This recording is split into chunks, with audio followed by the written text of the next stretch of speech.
أعوذ بالله من الشيطان الرجيم بسم الله الرحمن الرحيم الحمد لله نحمده ونستعينه ونستغفره ونؤمن به ونتوكل عليه ونعوذ بالله من شرور أنفسنا ومن سيئات أعمالنا من يهده الله فلا مضل له ومن يضلله فلا هادي له ونشهد أن لا إله إلا الله وحده لا شريك له ونشهد أن سيدنا وسندنا وحبيبنا ونبينا ومولانا محمدا عبده ورسوله وصلى الله تعالى على خير خلقه محمد وعلى آله وأصحابه أجمعين أما بعد فأعوذ بالله من الشيطان الرجيم بسم الله الرحمن الرحيم اهدنا الصراط المستقيم صراط الذين أنعمت عليهم غير المغضوب عليهم ولا الضالين صدق الله العظيم وصدق رسوله النبي الكريم ونحن على ذلك لمن الشاهدين والشاكرين والحمد لله رب العالمين.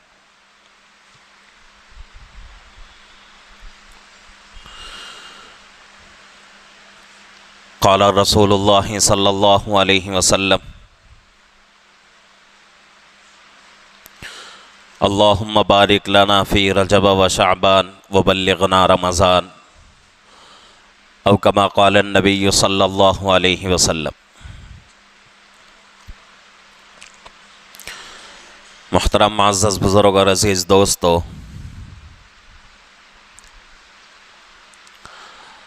شعبان کا مہینہ شروع ہو چکا ہے اور یہ مہینہ بڑی برکتوں رحمتوں والا مہینہ ہے.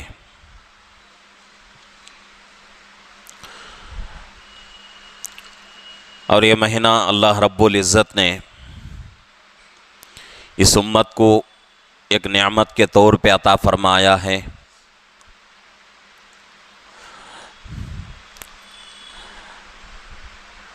اس کی فضیلت بہت اونچی ہے اور سب سے بڑی فضیلت یہ ہے کہ رمضان المبارک کا پڑوسی ہے، یعنی کہ شعبان ختم ہوتے ہی رمضان کا مبارک مہینہ شروع ہو جاتا ہے.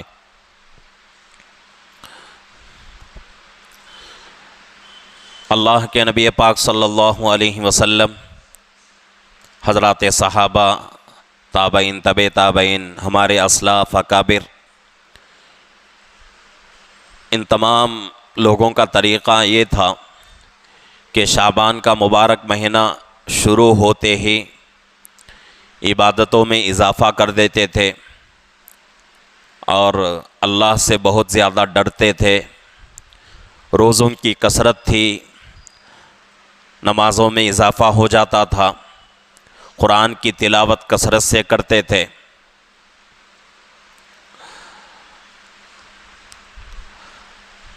حدیث سے بھی ثابت ہے کہ اللہ کے نبی پاک صلی اللہ علیہ وسلم شعبان کا مبارک مہینہ آتا تو کثرت کے ساتھ روزے شروع کر دیتے تھے. حضرت اسامہ ابن زید رضی اللہ عنہ حدیث کے راوی ہیں، فرماتے ہیں کہ میں نے اللہ کے نبی پاک صلی اللہ علیہ وسلم سے سوال کیا کہ اللہ کے نبی، شعبان کا مبارک مہینہ آتے ہی آپ بہت زیادہ روزے رکھتے ہیں، بہت زیادہ نمازوں کا اہتمام کرتے ہیں، بہت عبادت میں اضافہ کر دیتے ہیں، قرآن کی تلاوت کثرت سے کرتے ہیں، وجہ کیا ہے؟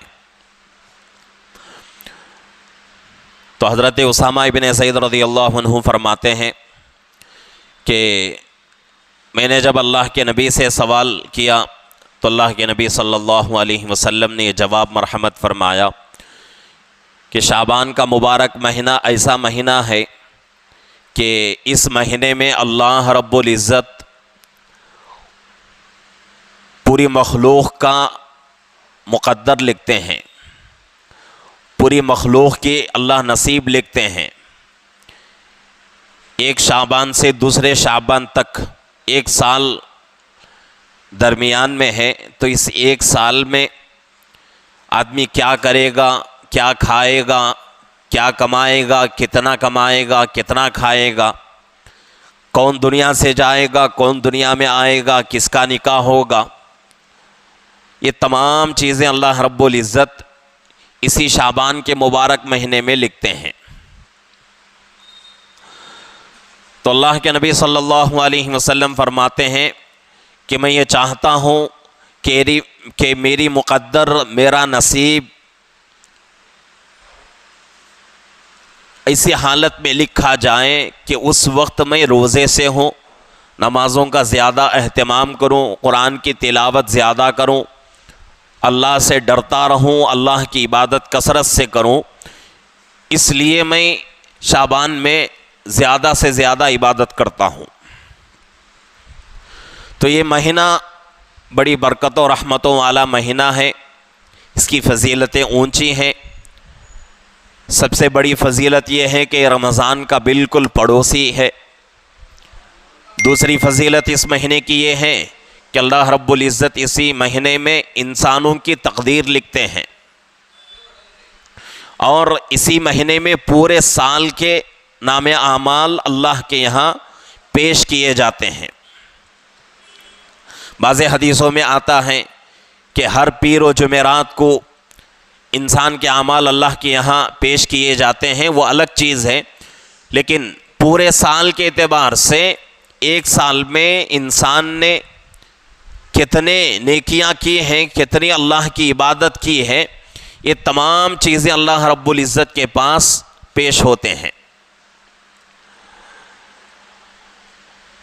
تو یہ مہینہ اتنی بڑی برکتوں رحمتوں والا مہینہ ہے، مسلمان کو کوشش یہ کرنا چاہیے کہ یہ مہینہ عام مہینوں کی طرح نہ گزارے، بلکہ اس مہینے میں عبادتوں میں اضافہ کرے، گناہوں سے بچیں، اللہ کو زیادہ یاد کریں، اللہ کی عبادت کثرت سے کریں، نمازوں کا اہتمام، روزوں کا اہتمام، قرآن کی تلاوت کثرت سے کریں، یہ اس مہینے کا حق ہے۔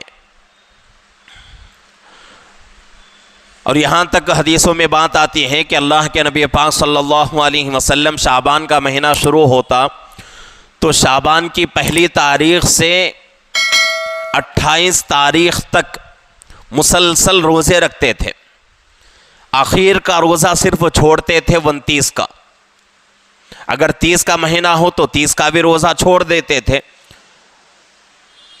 اس وجہ سے کہ اس کے بعد پھر ایک دن کے بعد رمضان کا مبارک مہینہ شروع ہو رہا ہے، تو اس وجہ سے اللہ کے نبی صلی اللہ علیہ وسلم آخر کا 1 یا 2 روزے چھوڑتے تھے، باقی پورا مہینہ روزہ رکھتے تھے۔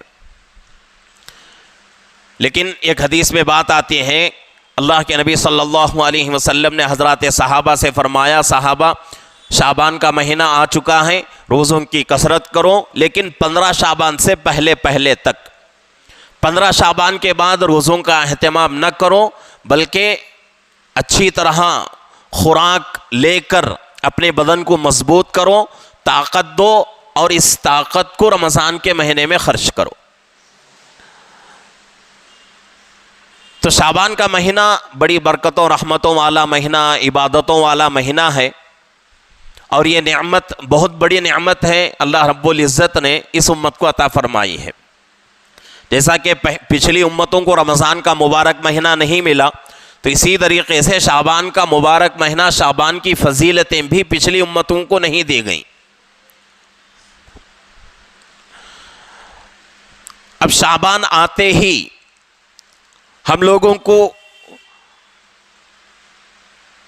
محتاط رہنے کی ضرورت ہے، کچھ کام کرنے ہیں، کچھ کام نہیں کرنے کے ہیں، ان کا اہتمام بہت ضروری ہے، اس لیے کہ شعبان کا مہینہ ختم ہوتے ہی رمضان کا مہینہ شروع ہو جائے گا۔ شعبان کے مہینے میں انسان کی جو عادت رہتی ہے، وہی عادت رمضان کے مہینے میں بھی ہوگی۔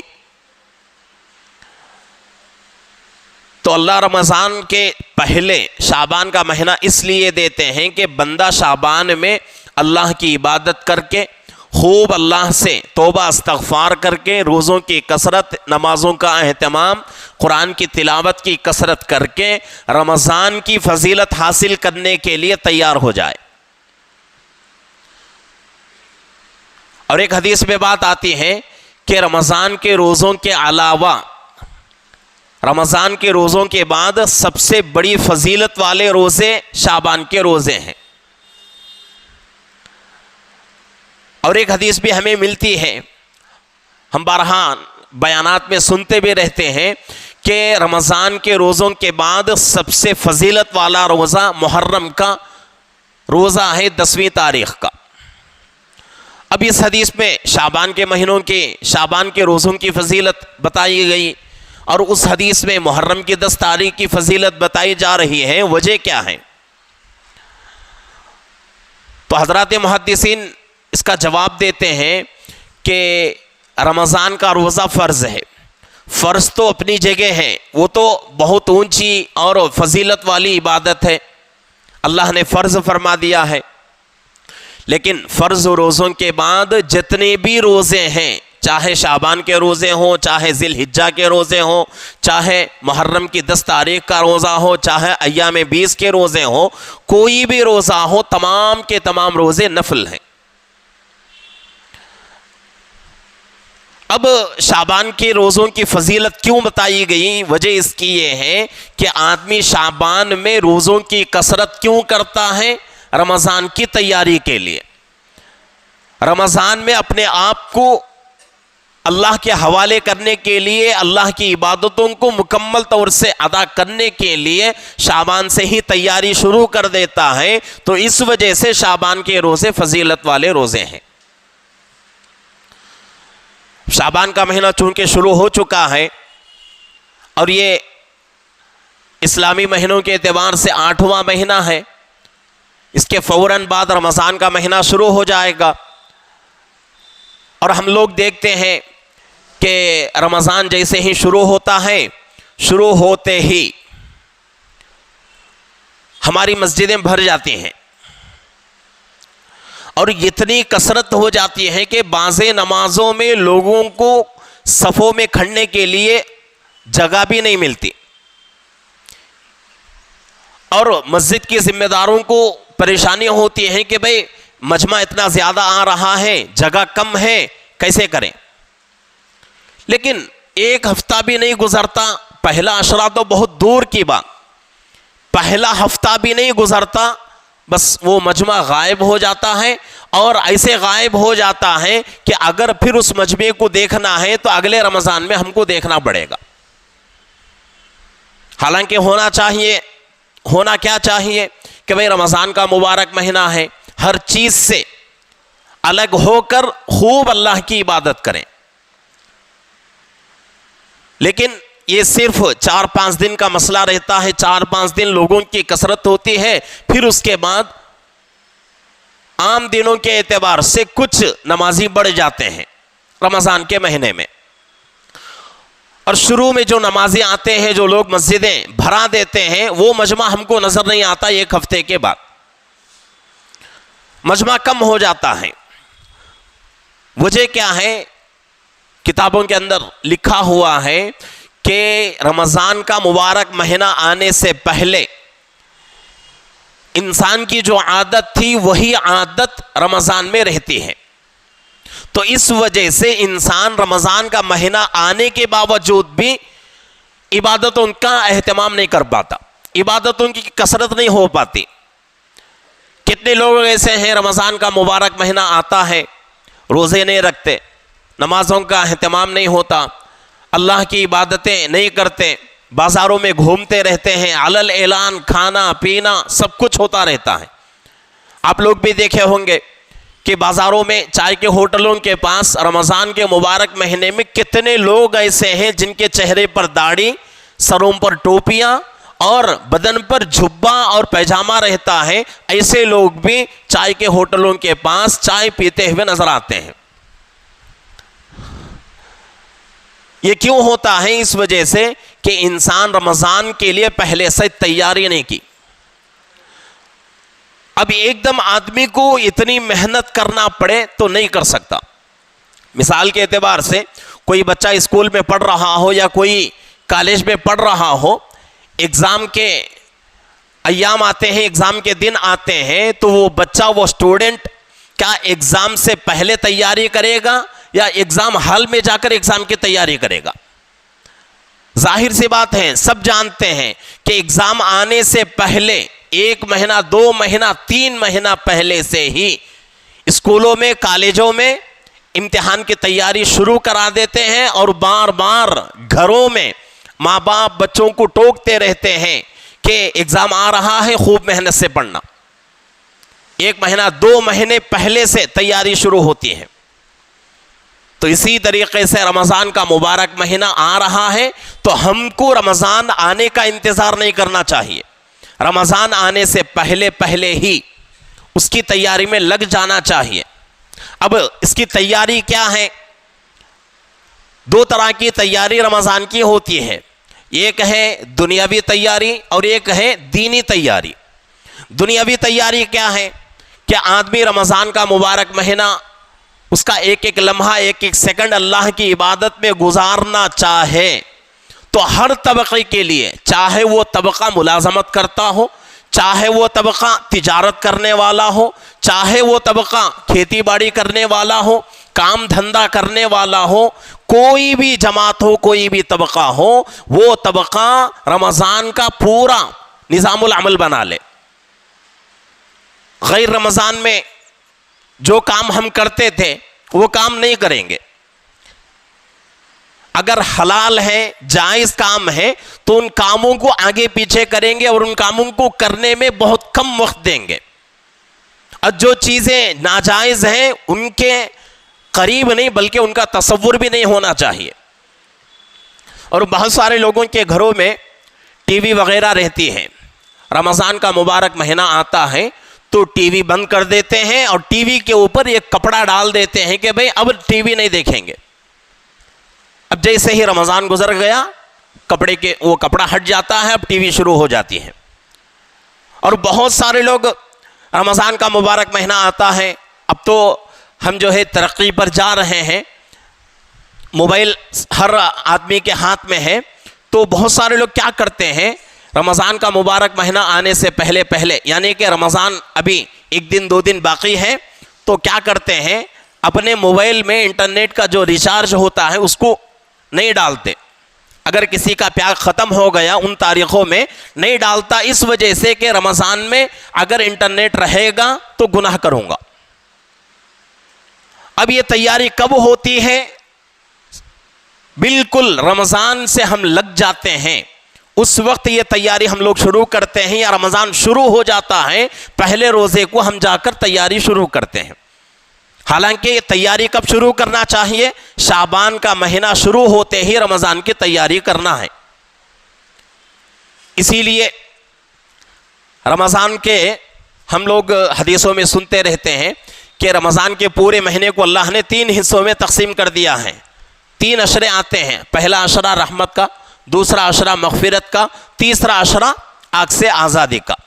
تو اسی حساب سے حضرات محدثین فرماتے ہیں کہ لوگوں کی 4 جماعتیں بنتی ہیں. ایک وہ جماعت ہے جس کی پہلے عشرے میں ہی مغفرت ہو جاتی ہے, اور ایک دوسری جماعت وہ ہے جس کی پہلے عشرے میں مغفرت نہیں ہوتی بلکہ دوسرے عشرے میں جا کر مغفرت ہوتی ہے, اور تیسری جماعت وہ ہے جو کہ پہلے عشرے میں دوسرے عشرے میں اس کی مغفرت نہیں ہوتی, تیسرے عشرے میں مغفرت ہوتی ہے.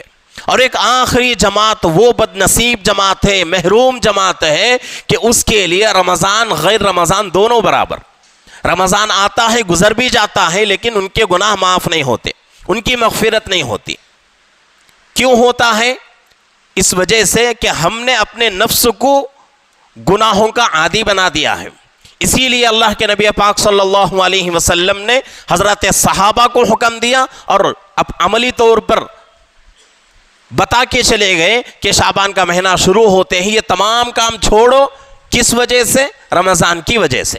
رمضان کی تیاری میں یہ تمام کام چھوڑ کر اپنے آپ کو اللہ کے حوالے کرو اور اللہ کی عبادت زیادہ سے زیادہ کرنے کی کوشش کرو. تو تیاری ہم کو دو طریقے کی کرنا ہے، ایک دنیاوی تیاری اور ایک دینی تیاری۔ دنیاوی تیاری کیا ہے؟ ابھی میں نے کہا کہ بہت ساری ہماری جماعتیں ہیں، ایک وہ جماعت جو ملازمت کرتی ہے، ایک وہ طبقہ جو تجارت سے تعلق رکھتا ہے، ایک وہ طبقہ جو دکانداری، کھیتی باڑی اور اسی طریقے سے بیپار وغیرہ کر رہے ہیں۔ تو وہ تمام لوگ کیا کریں، اپنا اپنا شیڈول بنائیں، اپنا اپنا نظام العمل بنائیں کہ بھئی غیر رمضان میں ہم یہاں سے یہاں تک اتنے گھنٹے ہم دکان کھولتے تھے، ہم کیا کریں گے رمضان میں اس جتنا گھنٹے ہم دوسرے رمضان میں کھول رہے تھے دکان، اس میں کم کر دیں گے، اور کم کر کے کیا کریں گے، وہ وقت ہم اللہ کی عبادت میں گزاریں گے۔ اب یہ جماعتیں تو ان کے لیے تو مسئلہ کوئی پریشانی کا نہیں ہے، لیکن وہ طبقہ جو ملازمت کرتا ہے، نوکریاں وغیرہ کرنے والے ہیں، ان لوگوں کے لیے بڑی پریشانی ہوتی ہے۔ تو ان لوگوں کے لیے کہا گیا ہے کہ وہ لوگ رمضان کی تیاری شعبان سے نہیں، شوال سے ان لوگوں کو کرنا ہے۔ ان کی کچھ چھٹیاں ہوتی ہیں، ہالیڈیز ان کے آتے ہیں، اور اس کے علاوہ ان کو کوئی ذاتی ضرورت ہوتی ہے تو ذاتی ضرورت کے لیے وہ لوگ چھٹی رکھتے ہیں۔ فرماتے ہیں اکابر کہ وہ لوگ کیا کریں، شوال کے مہینے سے ہی چھٹی لینا بند کر دیں، یا بہت ہی مجبوری کے درجے میں چھٹی لینے کی ضرورت پڑے تو چھٹی لے، اور ان تمام چھٹیوں کو رمضان میں استعمال کریں، اور چھٹی لے کر اپنے کام کی، اپنے ملازمت نوکری کی خوب اللہ کی عبادت کریں۔ یہ طریقہ ہے تیاری کا۔ اور دینی اعتبار سے، اور اسی طریقے سے رمضان کے بعد روزے ختم ہو گئے، عید کا موقع رہتا ہے۔ عید کے بارے میں ہم سب کو معلوم ہے، عید الفطر ہمارے لیے سب سے بڑی عید ہوتی ہے، اور اس عید کے لیے کتنا پیسہ ہم لوگوں کا خرچ ہوتا ہے اس کا کچھ بھی اندازہ نہیں، لیکن شریعت اس سے منع بھی نہیں کرتی۔ شریعت کہتی ہے کہ بھئی شریعت کے حدود میں رہ کر جتنا تم خرچ کرو گے پہننے کے لیے، کھانے کے لیے، پہنانے کے لیے، اپنے بچے اور بیویوں کو کھلانے کے لیے، اس تمام خرچ پر اللہ ثواب بھی دیں گے۔ لیکن اس کی تیاری ہم کو شعبان میں کرنا ہے۔ کپڑے وغیرہ لینا ہے، کوئی چیز عید کے لیے لینا ہے تو اس کی تیاری شعبان میں کر لیں، شعبان میں شاپنگ وغیرہ کر کے پورا فارغ ہو جائیں، اس وجہ سے کہ رمضان کا ایک ایک لمحہ ہمارا اللہ کی عبادت میں گزرے۔ لیکن آج حالت ہماری کیا ہے، پہلا عشرہ رحمت کا، دوسرا عشرہ مغفرت کا، تیسرا عشرہ آنکھ سے آزادی کا۔ شعبان میں اگر کوئی آدمی نہیں کر سکا تو کم سے کم رمضان کے پہلے عشرے میں اس کی تیاری کر لے، باقی کے جو حصہ ہے رمضان کا اس کو اللہ کی عبادت میں گزار لے۔ ایسا بھی نہیں ہوتا، چلو پہلے عشرے میں نہیں ہو سکا تو کم سے کم آخری درجہ دوسرے عشرے میں کر لے، یہ بھی نہیں کرتے۔ عین تیسرا عشرہ جب شروع ہوتا ہے وہ بھی تاخیراتیں شروع ہو جاتی ہیں، اس وقت ہمارا 90% طبقہ مسلمانوں کا عید کی شاپنگ کے لیے نکلتا ہے، اس میں تراویح چلی جاتی ہیں، فرض نمازیں چلی جاتی ہیں، اور بہت سارے لوگ کپڑے وغیرہ خریدنے کے لیے دوسرے گاؤں جاتے ہیں، دوسرے شہر جاتے ہیں، جانے آنے کے لیے روزہ بھی چھوڑ دیتے ہیں۔ اللہ رب العزت 12 مہینوں میں ایک مہینہ دیتے ہیں اللہ کی عبادت میں گزارنے کے لیے، اس ایک مہینے کو بھی ہم لاپرواہی میں، سستی میں، شاپنگ وغیرہ میں گزار لیے تو فائدہ کیا ہوگا؟ دینی اعتبار سے تیاری کیا ہے؟ طریقہ یہی ہے کہ شعبان کے مہینے میں ہم کوئی بھی آدمی کسی بھی طبقے سے تعلق رکھنے والا ہو اپنے مالوں کا حساب کر لے اور زکوٰۃ مکمل طریقے سے ادا کر کے فارغ ہو کے رمضان میں قدم رکھے۔